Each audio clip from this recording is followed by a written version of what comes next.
On the broadcast tonight, the games begin. The global event gets underway tonight here in London with the opening ceremony, and the whole world is watching. Representing the U.S., First Lady Michelle Obama, who today talked about what the Olympics meant to her growing up.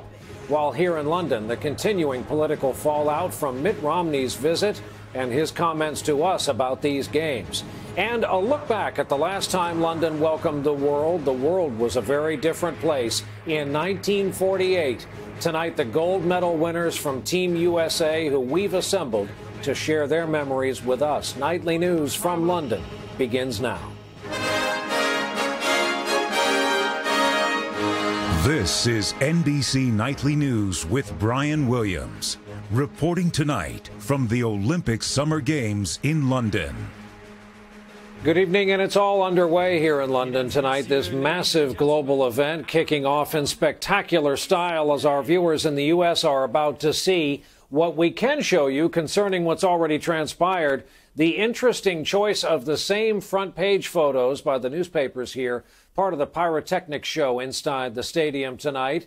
And we can show you this much. The broadcast features an unusual James Bond moment and a first for the Queen of England, who, let's just say, makes a rather dramatic entrance. Now, tomorrow, in the light of day, Londoners will wake up in full Olympics mode. Tonight, an estimated 1 billion people will watch these games kick off. A spectacular global show followed by the Parade of Nations. NBC's Chris Jansing is in the Olympic Village tonight to start things off for us tonight. Chris, good evening. Good evening to you, Brian. Well, the long wait is finally over. Athletes from 240 nations are here to compete for 906 medals, including more than 500 athletes from Team USA. I just saw them walking into the stadium as I was coming over here.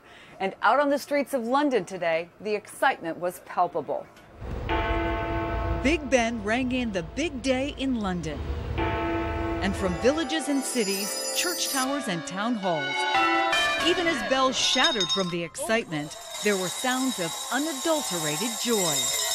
From cheers for the torch making its way along the River Thames, to delighted children playing with first soccer mom Michelle Obama and superstar David Beckham, to excited cheerleaders. Who rocks the house? I said London rocks the house. And in the house called Buckingham Palace, VIPs mingled with Her Majesty Queen Elizabeth. Her great-grandfather and father had opened previous summer games. I will take pleasure in declaring open the 2012 London Olympic Games. Even the first competition of the day had a smile-inducing storyline. A legally blind archer for South Korea set a world record. Suddenly, a country known for a disposition as gloomy as its weather seemed ready to burst with national pride. And the anticipation just kept building. Here in Trafalgar Square, the countdown to the opening ceremony is on. Literally, people have been coming to get their picture taken with the clock. And big screen TVs are being set up across London so people can come together to watch the opening ceremony. Including here in Hyde Park, where crowds arrived early. My mum is actually dancing in the opening ceremony. And you can't go? No, I saw it on Wednesday. And? I can't give you any secrets. Come on. Little one. Hashtag save the surprise. Even keeping the details of the ceremony secret, except what we saw in this video from rehearsal, became a point of pride. Beijing's opening was so spectacular, Britain worried. Could Oscar-winning director Danny Boyle, who lives in East London, top it? You know, you can't compare in an obvious way to Beijing. You have to kind of try and think differently about it. And be part of the spirit of it is to be optimistic as well. And the 80,000 spirited spectators heading to the Olympic Stadium were ready to be dazzled. As early images emerged, we get a glimpse of the show Boyle calls Isles of Wonder, inspired by Shakespeare's The Tempest.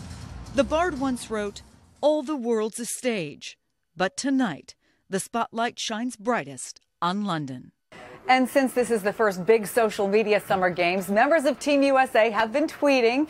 Here's some pictures. The men's gymnastics team put this out. Women's basketball team sent a picture as well. And the reviews are in just from regular folks inside the stadium. One says Danny Boyle will get a knighthood. Another, the opening ceremony has been amazing. And more than a few, Brian, let the games begin. Well, Chris, we are also so happy for this host city that, as you point out, the weather has held, at least so far. Chris Jansing over the Olympic Village tonight. Chris, thanks. And here's why you may be hearing of a strong women's theme at these games in the days to come. A couple of firsts at work here. It's the first time every nation has women athletes on the team. And for the first time on Team USA, the women outnumber the men, as they do in the workplace and on college campuses in the U.S. So it's fitting the ranking ambassador from the U.S. is First Lady Michelle Obama. Here in London, as we said, leading the delegation and cheering them on, meeting with the leading women around here, the Queen and Kate Middleton, and telling the American athletes what watching the Olympics on television meant to her growing up in Chicago, especially for her dad, who had MS. My father wasn't able to walk without the assistance of crutches. But he retained his love of sports, truly. And the Olympics was a special time for him to watch amazing athletes of all abilities compete on the world stage. So these games especially affected our little house on the south side of Chicago. You know, every few years, these games bring pride, excitement, and wonder to millions of people around the world. And that must mean so much to all of you being part of giving so many people that much hope. The First Lady, who was here today expressing her gratitude to America's Olympic team for inspiring the folks back home. After a rocky start, Mitt Romney continued his visit here in London today, trying to right the ship after he questioned the city's preparedness for the games during our interview with him, which drew the full-on heat of the British press, the Prime Minister, and members of the British public. Peter Alexander, covering the Romney campaign, is with us from just outside Olympic Stadium, where the Romneys are among those taking in tonight's opening ceremony. Peter, good evening. Brian, good evening to you. For Mitt Romney, attending these games was intended to showcase his strengths as a problem solver. He helped turn around the 2002 Olympics in Salt Lake City. Instead, he is now trying to resolve an international stir of his own making.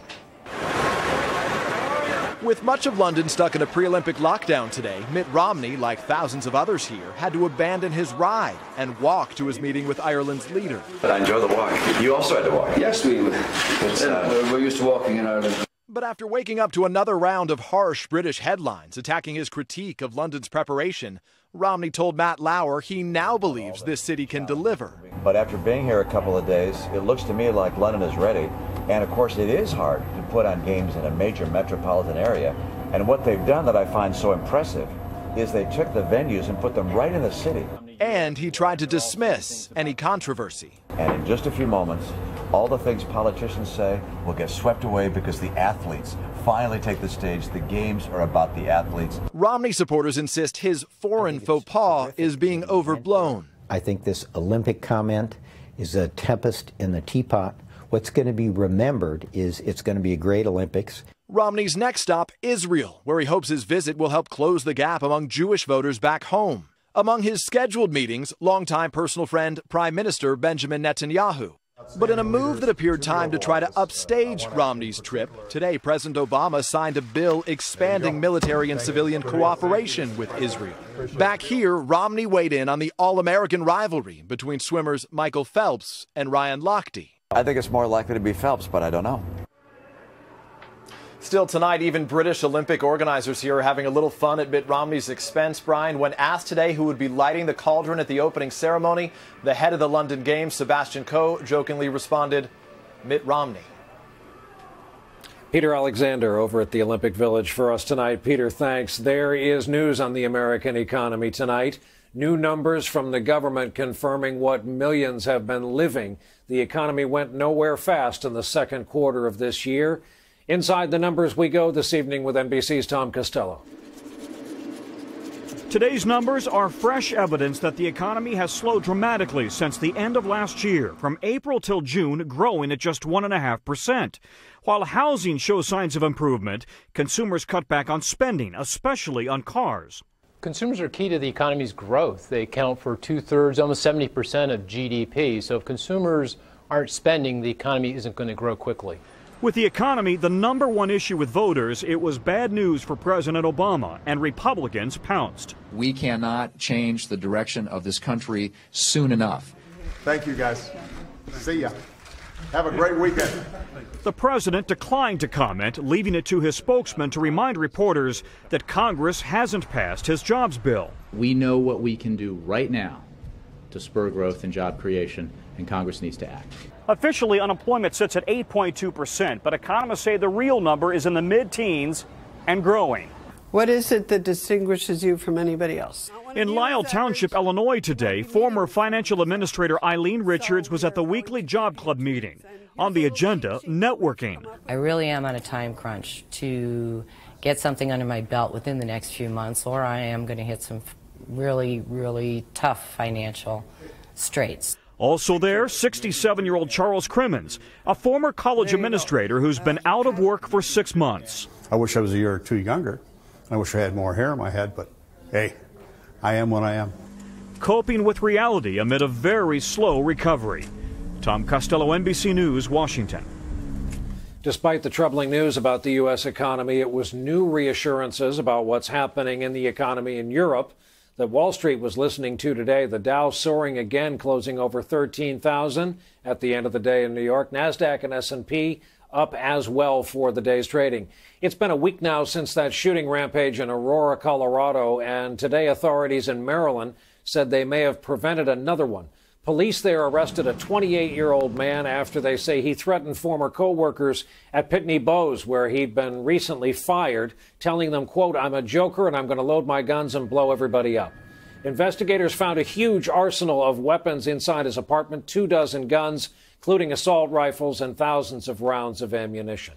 National Weather Service confirms what we first reported last night, at least 4 tornadoes touching down when that violent line of storms swept through the eastern half of the country last night.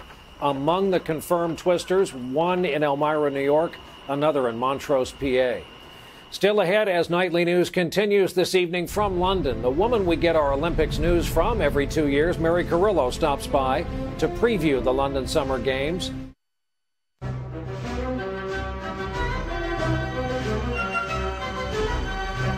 Earlier tonight here in our London studios, right alongside the Olympic Stadium, we followed a tradition, thought we'd take a moment and asked a friend of ours to stop by so we could get her assessment of this event and these games on the eve of official competition. Here now, our conversation with Mary Carrillo of NBC Sports.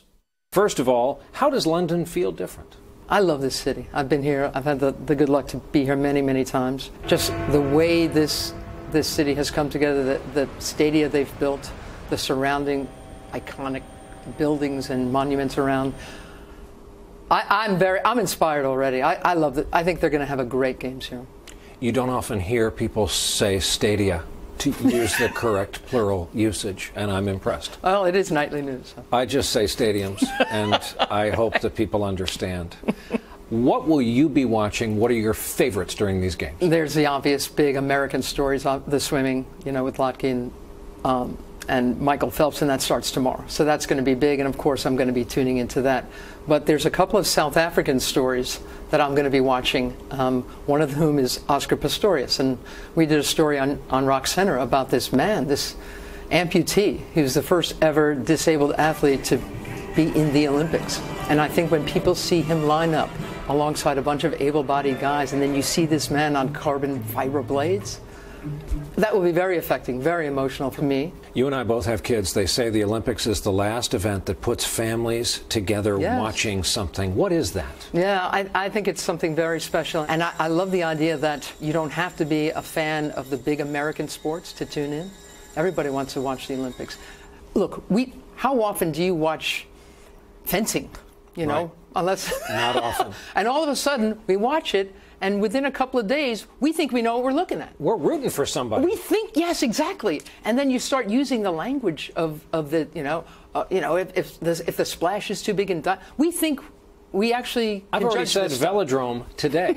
That's what I'm talking about. It's going to be a great games. Our thanks to Mary Carrillo, part of the NBC Sports broadcast team, with us here in London. We'll take a break. When we come back, a name brand in the airline business is going away.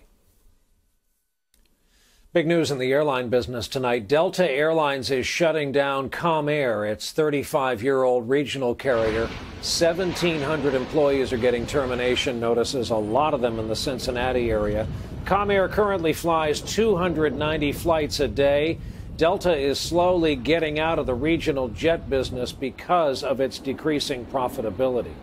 And if you're traveling through JFK or LAX, you've been warned. They are among the airports named as the very top of the list for spreading contagious diseases. This is according to a new study from MIT. It's not because those airports are physically the dirtiest necessarily, though that can be a separate conversation. In this case, we're told it's because they are gateways to large cities with connections to every corner of the world. That school bus monitor who was bullied by students in the video that went viral says she is retiring after donations poured in from around the world, $700,000 in all, to make sure that Karen Klein never has to ride that bus again with those kids. That is our broadcast on a Friday night. And for this week, thank you for being here with us. A reminder, opening ceremony coming up right here tonight on NBC. I'm Brian Williams reporting tonight from London. I'll see you right back here tomorrow evening. Good night.